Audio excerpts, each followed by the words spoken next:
श्री शिवाय नमस्तोभ्यम, श्री शिवाय नमस्तोभ्यम, श्री शिवाय नमस्तोभ्यम। हाँ बच्चों, मैं आप लोगों के लिए जो वीडियो मैंने आप लोगों की बनाई है, ये सिर्फ इस वजह से बनाई है कि अभी आप लोगों का 2 दिन बाद 17 तारीख को बोर्ड का पेपर है। और सब लोगों को ये बोर्ड का जो पेपर होता है, एकदम चिंता एकदम शुरू हो जाती है बच्चों की, है ना। एक पेपर तो आप स्कूल में देते हैं, उसमें क्या होता है, आपको माइंड बहुत रिलैक्सेशन होता है। और जब आप पेपर बाहर देने के लिए जाते हैं, है ना, तो एक टेंशन शुरू हो जाता है हमारे दिमाग में कि वहाँ पे क्या होगा, कैसे होगा। घबराने की कोई ज़रूरत ही नहीं है, कैसी भी कोई ज़रूरत नहीं है। क्यों? जिसकी तैयारी है उसको घबराना क्या। पेपर दे के आया है, प्री बोर्ड पेपर दे के आया है उसने, और अच्छे नंबर उस बच्चे के आए हैं, तो कोई टेंशन नहीं है। लेकिन हाँ, एक हल्का सा फियर ज़रूर होता है। और फियर क्या है कि पता नहीं वहाँ पे क्या होगा, कैसे होगा, पेपर कैसा आएगा। कोई नहीं, अगर आपकी तैयारी बहुत अच्छी है, अगर आपने, है ना, पूरी एनसीईआरटी कर रखी है, क्लियर, और आपने अलग से एक बुक भी कर रखी है जो बच्चे आरडी समझ करते हैं, आरएस करते हैं, और उसके बाद फिर उसके बाद हम लोग क्या करते हैं, पेपर भी करते हैं, है ना। ये आज का पेपर अपने आते हैं, सैम्पल पेपर्स आते हैं। बहुत से बच्चे 5 साल जो शुरू के दे रखे होते हैं, 5 ईयर्स के पेपर दे रखे, वो कर लेते हैं। और कुछ पुराने ईयर्स के 24, 25, 23 के पेपर्स, ये सब सीबीएसई अपनी वेबसाइट पर पड़ा हुआ है। सब बच्चे पेपर्स करते हैं, क्लियर। और अब सबसे इम्पोर्टेंट बात, हाँ सबसे इम्पोर्टेंट बात कि मैं मैथ का टीचर हूँ, और मेरा जो एक्सपीरियंस है 31 ईयर्स का एक्सपीरियंस है। मैंने हर एक तरह का माहौल देखा है, बच्चों की हालात देखी हैं, बच्चे किस हालत में पेपर तैयारी करते हैं, है ना, और क्या क्या उनके साथ घटनाएं होती हैं, है ना। अब सबसे बड़ी बात होती है कि हम पेपर करें कैसे। सबसे बड़ा मेन मोटिव ये होता है कि सर हम कौन सा सेक्शन हम पहले करें, क्या क्या करें, है ना, कि हमारा टाइम बचे।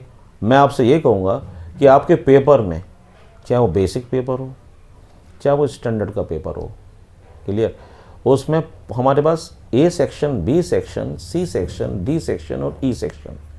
ए वाला जो होता है वो हमारा एमसीक्यू वाला होता है, और जो बी जो सेक्शन होता है उसमें बहुत शॉर्ट टाइप क्वेश्चंस होते हैं, और सी वाले में थोड़ा सा इंक्रीज हो जाते हैं, और डी वाला जो पोर्शन होता है वो 5 मार्क्स के क्वेश्चंस होते हैं, और ई में हमारी केस स्टडी होती है। तो सबसे ज़्यादा क्या होता है कि जब बच्चा शुरुआत करता है, कि मान के चलो कि उसने शुरुआत करी सेक्शन ए से, उसमें उसका आधा घंटा निकल गया। अब वो घबरा रहा है कि मेरे को भी आगे भी करना है। तो मैं तो आपसे एक ही चीज़ बोलूँगा, सबसे इम्पोर्टेंट बात, जो 15 मिनट आपको मिलते हैं पेपर पढ़ने के, पहले पेपर पढ़ लो, ढंग से पेपर पढ़ लो, है ना, क्वेश्चंस को ढंग से रीड कर लो, क्लियर। और उसके बाद फिर आप स्टार्ट करोगे, तो मैं आपसे एक ही बोलूँगा, सेक्शन बी से स्टार्ट करो, सी करो, डी करो और ई करो। ये आपका कि ये पूरा पाठ आप लोगों का कंप्लीट हो जाना चाहिए 2 घंटे के अंदर। 2 घंटे में कंप्लीट हो जाना चाहिए। उसके बाद फिर आप सेक्शन ए पर आओ, जिसमें कि आपके एमसीक्यूज़ हैं, क्लियर, जिसमें कि आपके क्या होंगे, एमसीक्यूज़ होंगे। फिर उसमें आप थोड़ा दिमाग लगाओ, फिर अपना उससे करना स्टार्ट करो। वो आधा घंटे में कंप्लीट कर लो, वो आधा घंटे में कंप्लीट हो जाना चाहिए। यानी आपका पेपर 2.5 घंटा या 2 आवर्स 35 मिनट्स या 2 आवर्स 40 मिनट्स में, फिर आपको उसको क्या करना है, रिवाइज ही तो करना है। पेपर को रिवाइज करना है, कहाँ पे क्या क्या चीज़ है ना, कोई चीज़ छूट तो नहीं गई है। और सबसे इम्पोर्टेंट बात क्या क्या होता है कि जब पूरा पेपर कंप्लीट हो जाए तो उसमें ये देखो कि मैंने यूनिट वगैरह लिखी नहीं लिखी, क्या मैंने डायग्राम्स वगैरह नहीं बनाए सही प्रॉपर, क्लियर। हर एक थ्योरम्स ब्रैकेट में कॉज होते हैं, कुछ क्वेश्चंस होते हैं उसमें बीच में थ्योरम्स वगैरह कॉज वगैरह होते हैं, कि कॉज वगैरह मैंने लिखे नहीं लिखे। ट्रिग्नोमेट्री की मैंने क्वेश्चंस कर रहा हूँ, तो मैंने बगल में क्वेश्चन के बाद आईएनटी वगैरह लिखी हैं। इन सब चीज़ों पे हमको यानी ध्यान देना है, छोटी छोटी चीज़ें बहुत ध्यान देना है, क्लियर। और सबसे बड़ा अच्छी बात आती है ये कि जो बच्चे कि इनका कि पेपर की तैयारी पूरी हो चुकी है, क्लियर, पूरी तैयारी है। अब ये सोच रहे हम क्या करें, अरे आप लोग फार्मूले रिवाइज़ करो, अभी हमारे पास 2 दिन बाकी हैं, फार्मूले रिवाइज़ करो, लिख के फार्मूले रिवाइज़ करो, क्लियर। ये मत सोचो कि मेरे को 100% हमको कभी नहीं समझना चाहिए, क्लियर। हम 99.99 तो होते हैं, 0.01% वहाँ पर भी है ना, अभी है, कसर बाकी है। क्लियर। 0.01 होता है, किसी बच्चे के 80 में से 79 नंबर आ रहे हैं, अरे 1 मार्क्स जो उसका है ना, वो भी तो आना चाहिए। अब क्या होता है कि हम पेपर करते हैं, मैं आपको दो चीज़ बता रहा हूँ, क्योंकि बहुत ये बच्चे अच्छे हैं, इनको नंबर बहुत बढ़िया नंबर इनको लाने हैं। एक वर्ड होता है रियल नंबर में, जब शुरू वाला चैप्टर है, ये कॉन्जुगेट वर्ड होता है। ये कॉन्जुगेट वर्ड क्या होता है, जब हम किसी क्वेश्चन को रेशनलाइज करते हैं, जैसे किसी का क्वेश्चन आ रहा है नीचे 1/2 + √3 आ रहा है, अब उसमें एक वर्ड दे रखा है क्वेश्चन में, ऐसे रीजन में एक क्वेश्चन आज से 3-4 साल पहले आया था, तो ये बच्चे बहुत कन्फ्यूज होते हैं। कॉन्जुगेट का मतलब होता है, कॉन्जुगेट का मतलब होता है कि इसमें हम लोग क्या होता है, रेशनलाइज करना। प्लस होता है, प्लस से अगर नीचे है तो हम लोग क्या करेंगे, माइनस से मल्टीप्लाई करते हैं, माइनस से न्यूमरेटर में, माइनस से डोमिनेटर में। इसको बोलते हैं हम लोग कॉन्जुगेट। क्या बोलते हैं इसको? कॉन्जुगेट बोलते हैं। क्लियर। और एक होता है SURD, सर्ट, और सर्ट का मतलब होता है इर्रेशनल नंबर। क्या होता है? इर्रेशनल नंबर सर्ट का मतलब होता है। हाँ बेटा, अब बताओ कि आपको कहाँ दिक्कतें आती हैं, बच्चे बोलो कि आपको क्या प्रॉब्लम आती है, कि तैयारी मेरी हो चुकी है तो भी यानी घबराहट रहती है। बताओ, अपना क्वेश्चन करो, आपको क्या पूछना चाहते हो? मतलब मैं ये पूछना चाहता हूँ कि जैसे हमारे जो चैप्टर वाइज है, चैप्टर वाइज स्ट्रेटेजी ये रहती है कि हर एक चैप्टर के मोस्ट इंपॉर्टेंट क्वेश्चन किए जाएं। लेकिन सर जब मोस्ट इंपॉर्टेंट क्वेश्चन करने आते हैं तो बेसिकली वहाँ पे दिमाग अटक जाता है कि इस क्वेश्चन में आगे होगा क्या। और स्पेशली ये मेरे साथ जब हो रहा है और बाकी सब स्टूडेंट्स के साथ भी होता है कि बोर्ड के पेपर जब एकदम मुंह पे होते हैं, जैसे आज 16 तारीख है, मतलब 15 तारीख है और परसों 17 तारीख है, मैं अगर आज कोई सैम्पल पेपर या कोई इंपॉर्टेंट क्वेश्चन खोल के बैठूंगा तो उसमें से मेरे को नहीं आता है, तो सर इसका क्या सॉल्यूशन है? मतलब डर बहुत लग रहा है। बेटा, सबसे इम्पोर्टेंट बात ये है, डरने वाली कोई बात ही नहीं है। सबसे पहली बात, डर का ये मैं ना ये वर्ड है, दिमाग से निकाल दो। ये हम क्या करते हैं, कभी कभी हम कुछ फोबिया अपने आप पाल लेते हैं कि हमें डर लग रहा है। तो मैं तो आपसे, जब तैयारी है आपकी, बिल्कुल नहीं डरना है। तैयारी है, बस आप फार्मूले की, आपकी तैयारी पूरी है। आप बोर्ड के 2 आने अभी प्री बोर्ड भी दे चुके हो, उसमें नंबर भी आपके बहुत अच्छे आए हैं। क्लियर। तो सिंपल कुछ नहीं करना है, बस हमको थोड़ी रिवाइज करना है। फार्मूले रिवाइज करो, लिख लिख के आप फार्मूले रिवाइज करो। अब मैं थोड़ा सा आपको आइडिया देता हूँ कि अब हम फर्स्ट चैप्टर हमारा रियल नंबर है। रियल नंबर में मैं आप लोग बता रहा हूँ कि LCM SCM निकालना। क्लियर। LCM SCM निकालना बच्चा बहुत ढंग से कर चुका होता है ना। एक वो बोर्ड को क्वेश्चन बड़ा प्यारा प्यारा अच्छा लगता है कि 6⁻n can never end the date 0, ये प्रूव करने के लिए। ये कुछ नहीं, थॉरिटिकल क्वेश्चन होता है। बच्चे इसको क्या करते हैं, रट के चले जाते हैं एज इट इज। यहाँ 6 होता है, वहाँ 2 × 3 कर देता है बच्चा। यहाँ 4 होता है, वहाँ 2 × 2 कर देता है वहाँ पे। फिर इसमें फंडामेंटल थ्योरम ऑफ अर्थमेटिक भी लिखी जाती है। क्लियर। इसके बीच में कहा जाता है फंडामेंटल थ्योरम ऑफ अर्थमेटिक। बस उसमें थॉरिटिकल क्वेश्चन आप लिख दो, है ना, पूरे बोर्ड नंबर देता है आपको, लेकिन वो प्रॉपर तरीके से लिखा होना चाहिए। समझ में आ गया? √3 is irrational number, √2 is irrational number, 3 + √2 is irrational. ये बोर्ड को बहुत अच्छे लगते हैं क्वेश्चन। इनमें से एक क्वेश्चन वो 100% लगता है। क्यों देता है, उसका रीजन बता दें आपको। बच्चा स्कोरिंग कर ले, है ना, बच्चा लिखा है उसको। क्लियर। इसमें पूरा थॉरिटिकल क्वेश्चन है ये। अब ऐसे चैप्टर नंबर, ये फर्स्ट था मेरा। चैप्टर नंबर 2 है पॉलिनोमियल। मैं आपको थोड़ी समरी बता रहा हूँ बहुत जल्दी, है ना। चैप्टर पॉलिनोमियल को उसको सबको हमको alpha + beta -b/a, alpha × beta c/a। अब इसकी भी एल्जेब्रिक एंटिटीज फॉर्म में हमको बनाते हैं, α² + β²। बेटा ये सबके फार्मूले हैं, आपको क्लास में पढ़ाया होगा, टीचर ने सबकी पढ़ाई होगी, α4 + β4। तो अब α² + β² है। अब बच्चा सोचता है मैं इसका क्या लिखूं? अरे बेटा, इसका भी a² + b² होता है ना, ऐसे इसका भी होता है α + बीटा का होल स्क्वायर -2α β।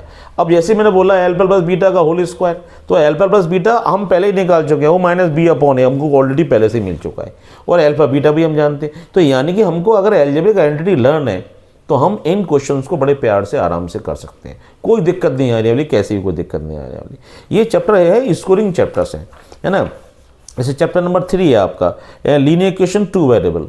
ये बोर्ड को एक क्वेश्चन बड़ा प्यारा लगता है, टैक्सी फेयर, टैक्सी चार्ज, है ना, लाइब्रेरी चार्ज, है ना, मार्क्स कि ए स्टूडेंट के इतने मार्क्स आए हैं, उतने इतने क्वेश्चन रॉन्ग करें, इतने क्वेश्चन राइट करें। ये बड़े अच्छे लगते हैं ये बोर्ड को, ये बोर्ड जरूर डालता है। ये टैक्सी फेयर वाला तो पीछे पड़ जाता है, बहुत अच्छे क्वेश्चन हैं ये टैक्सी फेयर वाला, है ना। लैंडिंग और यानी लाइब्रेरी चार्ज वाला, ये क्वेश्चन बहुत अच्छे क्वेश्चन हैं। क्लियर। अब ऐसे चैप्टर नंबर हमारा 5 है, इस 5 में क्या है, ये 5 वाले चैप्टर में अर्थमेटिक प्रोग्रेशन। पहली बात तो आपको सब फार्मूला लर्न होने चाहिए, AN फार्मूला, SN फार्मूला, है ना, और SN के सब फार्मूला लर्न होने चाहिए आप लोगों को। क्लियर। और अगर किसी बच्चे ने NCERT के अलावा अदर बुक से एग्जाम्पल्स अगर कर रखे हैं तो ये SN फार्मूले का यूज़ डिफरेंट तरीके से, है ना, सब कर चुका है। मैं बता रहा हूँ, इसने एग्जाम्पल ढंग से कर लिए, उसका पेपर में क्वेश्चन छूट नहीं सकता। ये उन बच्चे को बता रहा हूँ जो तैयारी कर चुके हैं, है ना, इनकी प्रॉपर तैयारी है, फार्मूला लर्न है। क्लियर। ये स्कोरिंग वाले चैप्टर्स हैं, ये समझ में आया। अब जैसे चैप्टर नंबर 6 है ट्रायंगल। बताओ बेटा ट्रायंगल में क्या दिक्कत आती है आपको, बताओ ट्रायंगल में कोई दिक्कत आती है तो ट्रायंगल। सर ये तो सबसे ज्यादा डरावना चैप्टर है सर, मतलब रात में सोता हूँ तो ये लगता है कि ट्रायंगल करूँ क्या है इसके अंदर। रात में सोऊंगा, सवेरे जो क्वेश्चन रात में करा वो सवेरे भूल जाता हूँ। ऐसा बेटा सबसे इंपॉर्टेंट बात इसमें क्या, देखो अगर आपने BPT थ्योरम लर्न कर लिए, पूरी आपको आती है, BPT थ्योरम का यूज़ आता है ना, कन्वर्ज ऑफ BPT थ्योरम का आपको प्रूफ आपको आता है ना, तो ये BPT थ्योरम को नाम है थेल्स थ्योरम के नाम से भी आती है। बच्चे क्या कहते हैं उसमें, बताऊँ उसमें क्या प्रॉब्लम होती है, इसमें स्टेटमेंट होता है ना, BPT का स्टेटमेंट है, बच्चे स्टेटमेंट लर्न करके नहीं जाते और बना के लिखते हैं वहाँ पर जाके। सबसे पहली बात कि क्वेश्चन भी हमारा है, वो मालूम पेपर में क्या देगा, प्रूव दैट, है ना, prove that and statement, right the statement of BPT theorem, यानी क्वेश्चन भी हमें लिखना है और प्रूफ भी हमें करना है। तो बच्चे को प्रूफ तो रटा हुआ होता है बड़ा प्रॉपर तरीके से, क्यों, खूब प्रैक्टिस कर चुका होता है, वो स्टेटमेंट भूल जाता है, फिर सोचता है या बना लिखता है, उसका नंबर कट जाता है उसमें। और इसके साथ एक B पार्ट जरूर लगाता है वो, क्वेश्चन जब थ्योरम लगाएगा ना उसी थ्योरम से रिलेटेड B पार्ट जरूर देगा वो। तो इस क्वेश्चन को वैसे 5 मार्क्स में दे देता है, और कभी अगर थ्योरम प्रूव करने देगा तो 3 मार्क्स में देगा। अब बात आती है कि तैयारी कैसे करूं। अगर जिस बच्चे ने NCERT का एक क्वेश्चन कर रखा है ना, तो उसका बेस बन चुका है वहाँ पर। सिमिलरिटी का use AA, AAA, SAS, SSS, इनका यूज़ करना आना चाहिए, है ना। और खासकर हर एक एक्सरसाइज के जिस बच्चे ने लास्ट के क्वेश्चंस 6, 7, 8, 9, 10 जहाँ एक्सरसाइज का दी एंड हो रहा होता है, अगर उसने क्वेश्चन अगर ढंग से कर लिए, मैं बता रहा हूँ बोर्ड में उसका क्वेश्चन छूट नहीं सकता किसी भी कंडीशन पे भी। क्लियर। वही क्वेश्चन उसी फ्रेम में होता है, वही थ्योरम लग रही होती है ना। मैं कह रहा हूँ इसीलिए NCERT मस्ट है। क्लियर हो गया, NCERT मस्ट है। और आपको एक चीज़ बता दूँ, बच्चे क्या करते हैं, अरे कुछ लोग बोलते हैं कि नहीं साहब NCERT मत करो। मैं कहता हूँ NCERT है ना, ये गीता है, ऐसे हमारे ग्रंथ में गीता सबसे बड़ा ग्रंथ माना जाता है ना। तो आपको एक छोटा सा किस्सा बता रहा हूँ। तो एक बार क्या हुआ, गांधी जी जा रहे थे ट्रेन में, उनके हाथ में गीता थी और कुछ वहाँ पे और भी कास्ट के लोग बैठे हुए थे, उनके पास भी वो थी, अपने अपने ग्रंथ थे उनके पास। तो उन्होंने क्या हुआ कि गीता को नीचे रख दिया गांधी जी से लेकर, जो उल्टी करके, और अपने ग्रंथ थे वो ऊपर रख दिए। और मालूम है क्या कहते हैं गांधी जी से, गांधी जी से बोलते हैं कि देखो आपकी गीता देखो हमने सबसे नीचे रखी हुई है, आपकी गीता में कुछ है ही नहीं, देखो सबसे नीचे। तो गांधी जी ने कुछ नहीं बोला, बड़े प्यार से जवाब दिया, अगर ये मैं गीता जहाँ से हटा दूँ ना, ये बेस है, इसका आधार है, और अगर मैं गीता यहाँ से हटा दूँ तो जितने भी आपके ग्रंथ हैं आपके सब नीचे गिर पड़ेंगे, है ना जी। उन्होंने उसको जवाब दिया था तो सब लोग दंग रह गए। तो इसीलिए मैं यही कहूँगा, अब मैं मेन मोटिव पे आता हूँ, ये ना गीता है, ये NCERT, इसको आप ढंग से कर लें। अगर एक बच्चे अगर गीता अगर ये पूरा ये आपको एक क्वेश्चन इसका आता है NCERT का, बता रहा हूँ, वो बच्चा मात नहीं खा सकता। 70-75% वो इससे निकाल लेगा, किससे, NCERT से। अब आती 25% की, तो उसने अदर बुक कर रखी है, उसने पेपर कर रखे हैं। क्लियर। उसने क्या हुआ है 23, 24, 25 के अनसोल्ड पेपर कर रखे हैं, 3 सेट 10 सेट कर चुका है वो। अरे वो मैं कह रहा हूँ कि इतने बढ़िया नंबर आएंगे उसके, वो कभी मात ही नहीं कर सकता। ट्रिग्नोमेट्री बता रहा हूँ, ट्रिग्नोमेट्री में 8.3 एक्सरसाइज होती है, कौन सी, आइडेंटिटीज वाली, उसके 5, 6, 7, 8, 9, 10 पीछे के क्वेश्चन है, बोर्ड को बहुत अच्छे लगते हैं। एक क्वेश्चन उसमें डालते ही डालता है, 100% डालता है। मैंने उसको तो रट जाओ, एक क्वेश्चन को रट लो बढ़िया तरीके से। जैसे देखा रही ये तो वही क्वेश्चन है NCERT का, तुरंत कर दो उसको। स्टैटिक्स में मीन, मोड, मीडियन के फार्मूले, अरे अब तो आपको लर्न होने चाहिए। फार्मूला लिखते ही नंबर मिल जाता है, और उसमें से मान कर चलो, अब उसमें F1 क्या है, F2 क्या है, ये म्यूट बोर्ड में होता है ना, F1 क्या है, F2 क्या है, L क्या है, अगर वो भी लिखाता है तो भी उसका नंबर मिल जाता है। क्यों? अगर क्वेश्चन मांगे जो रॉन्ग हो गया उसका, है ना, तो बोर्ड क्या देखता है, अरे फार्मूला तो लिखा है, कुछ चीज़ें तो लिखी है, नंबर दो उसको। मीडियन का फार्मूला पूरा पूरा फार्मूला लिख कर आओ। क्लियर? इंपेरिकल फार्मूला बिल्कुल छोड़ना मत, बच्चे इसको करते नहीं है। Mode is equal to 3 median minus 2 mean, mode is equal to 3 median minus 2 mean. इस पर तो क्वेश्चन आता ही आता है, देते ही देता है। क्लियर? एक वर्ड आता है सेंट्रल टेंडेंसी, ये किसमें आता है? स्टडीज के अंदर। सेंट्रल टेंडेंसी से कौन कौन से पार्ट्स ऐड हैं? Mean, mode, median is a part of central tendency. और पेपर में एमसीक्यू में आता है range, range is not a part of central tendency. Paper में निकालने आता है रेंज निकालो, 1 मार्क्स में आता है। बच्चों को रेंज निकालना ही नहीं आता।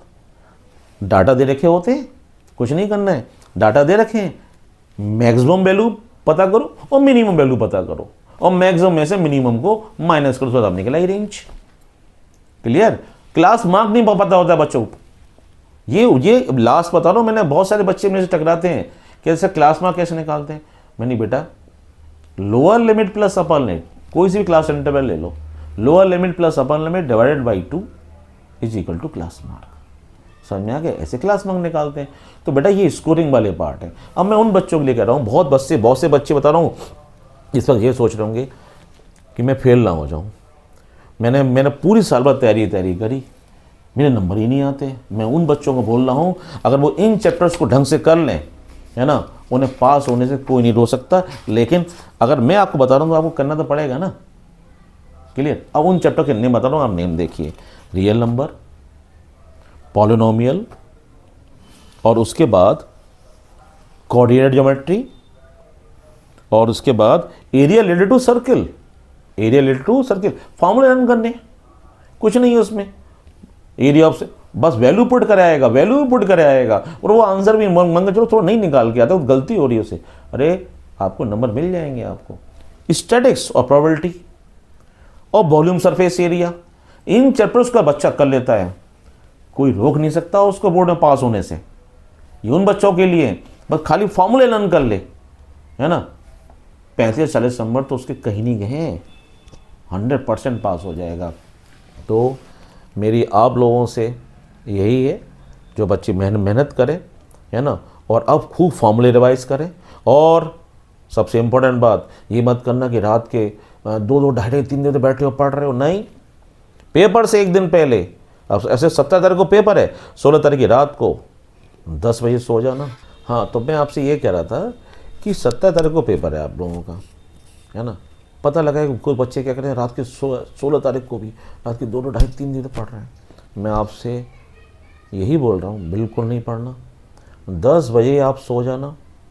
17 को पेपर है आप लोगों का, पूरी 6-7 घंटे की नींद लेनी है। अरे जितना आपने अब तक पढ़ा है ना, अरे माइंड भी तो भाई एक तरह का मशीन है, इसको भी तो रेस्ट चाहिए।